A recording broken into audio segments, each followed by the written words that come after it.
శివుడి చేతిలోని డమరుకం ఎక్కడి నుంచి వచ్చింది? శివుడి చేతిలో డమరుకం తప్పనిసరిగా కనిపిస్తూ ఉంటుంది. అసలు ఎందుకు శివుడు డమరుకాన్ని తన చేతిలో పట్టుకుని కనిపిస్తాడు? దీని కథ ఏమిటో ఇప్పుడు తెలుసుకుందాం. డమరుకం 14 రకాల ధ్వనులను విడుదల చేస్తుంది.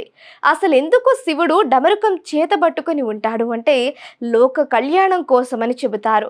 సృష్టి ఏర్పడిన మొదట్లో ఈ ప్రపంచం అంతా చాలా నిశ్శబ్దం అలుముకొని ఉండేదట. దీంతో శివుడికి ఏదో వెలితిగా అనిపించిందట. వెంటనే బ్రహ్మ విష్ణువుల అనుమతితో కమండలం నుంచి నీటిని తీసుకొని మంత్రించి ఆ నీటిని నేలపై చల్లగా శక్తి స్వరూపిణి అయిన శారదాదేవి ఉద్భవించిందట.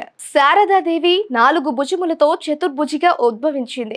ఇక ఈ 4 చేతులలో ఒక చేతిలో వీణ, మరొక చేతిలో పుస్తకం, మూడవ చేతిలో జపమాల, 4వ చేతిలో వరముద్రతో ఉంటుంది. శారదాదేవి తన చేతిలో ఉన్న వీణను మధురంగా వాయించడంతో శివుడు వీణకు అనుగుణంగా డమరుకాన్ని సృష్టించి వాయించాడట. ఈ విశ్వంలో లయను స్థాపించడానికే శివుడు డమరుకాన్ని సృష్టించాడని చెబుతారు. అందుకే డమరుకం నుంచి 14 రకాల ధ్వనులు వెలువడుతూ ఉంటాయి. దీని నుంచి వెలువడే శబ్దం మనల్ని మానసిక రుగ్మతల నుంచి దూరం చేస్తుందని నమ్మకం. ఇక ఇంట్లో మనం శివుడిని పూజించేటప్పుడు డమరుకాన్ని వాయిస్తే ఆయన సంతోషిస్తాడట.